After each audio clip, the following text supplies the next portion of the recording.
મિત્રો આજે હું જોઈ રહ્યો છું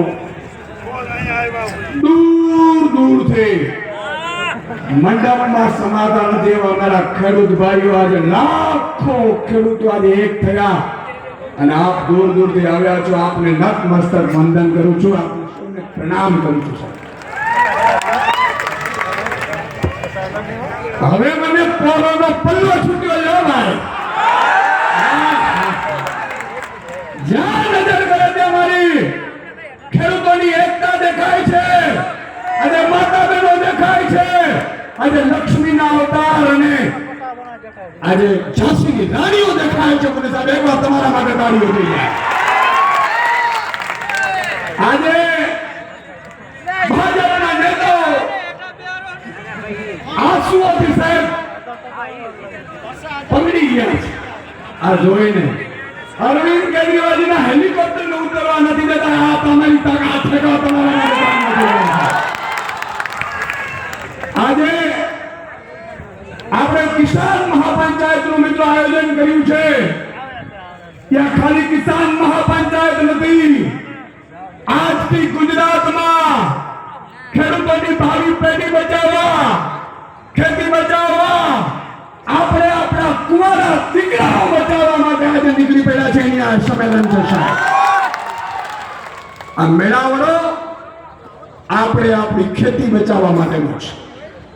અને એટલે જ માનનીય અરવિંદ કેજરીવાલજી, ભગવત માનજી અને મંચસ્થ ઉપસ્થિત તમામ આગેવાનો પણ અહીંયા છે. આ કરડા કરી અને ખગડાઓ જે લૂંટ ચલાવી છે ને, જ્યાં સુધી ખગડાને કાઢીએ નહીં સાહેબ, ત્યાં સુધી તમારે મારે સુવાનું થતું નથી સાહેબ. બરાબર છે કે નહીં? રાજુ કરપડા, પ્રવીણ રામ, પિયુષ પરમાર, રાજુ બોરખતરિયા કે રમેશ મેર કે મારા 85 ખેડૂત જેલમાં નથી ગયા સાહેબ. એક ભગતસિંહ પંજાબમાં જ્યારે અંગ્રેજની સામે લડ્યો હતા ત્યારે ભગતસિંહને એવું કીધું હતું ગોરા અંગ્રેજોએ કે ભગતસિંહ માફી પત્ર આપી દે, તને ફાંસીએ નહીં લટકાવીએ, તને જેલમાં નહીં મોકલીએ. ત્યારે ભગતસિંહ મિત્રો એવું કીધું હતું કે મારો પ્રાણ છે ને અગત્યનું નથી, ભારતનો આત્મા જાગે નહીં અગત્યનું.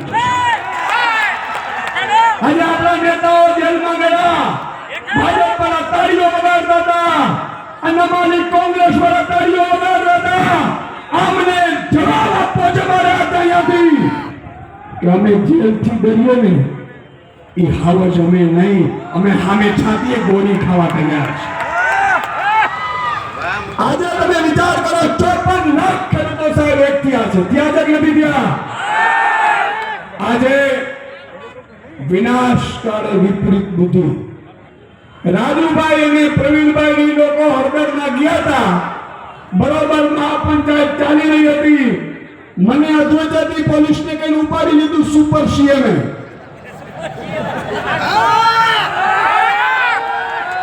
ગોપાલભાઈ કહે છે ને હાથ પાસ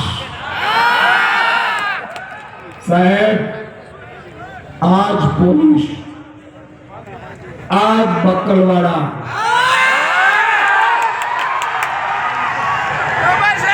આજ ભાજપના નેતાઓને જો 2 વર્ષ પછી આજ પોલીસ તો જેલમાં ન ખવડાવે તો ખેડૂતનું અન્ન ખાયું નથી. તમે એમ સમજો છો કે અમારા ઉપર અત્યાચાર કરી શકશો? અમારા ખંભા તો એટલા મજબૂત આ ખેડૂત પરિવારોએ કરી દીધા છે કે અમે તો ગોળીઓ પણ ખાઈ લઈશું, પણ તમે 30-30 વર્ષથી કરડા કરીને લૂંટ ચલાવે છે. એટલી સુમારા થઈ ગયા છો કે જેલનો ના પરંતુ ભારત છોડી મારી જશો સાહેબ. સાહેબ આજે 2 નેતા આપણા સરદાર વલ્લભભાઈ પટેલ અને મહાત્મા ગાંધીની આ ભૂમિ. રાકેશભાઈએ સરદાર વલ્લભભાઈ પટેલનો વિડીયો સંભળાવ્યો. આપણે સરદાર વલ્લભભાઈ પટેલ લોખંડી પુરુષ સાહેબ, એને શું કર્યું હતું ખેડૂતો માટે? એમણે સાહેબ લડત ચલાવી. ખેડૂત નેતા. આ લોકો ઉદ્યોગપતિના નેતા બન્યા છે.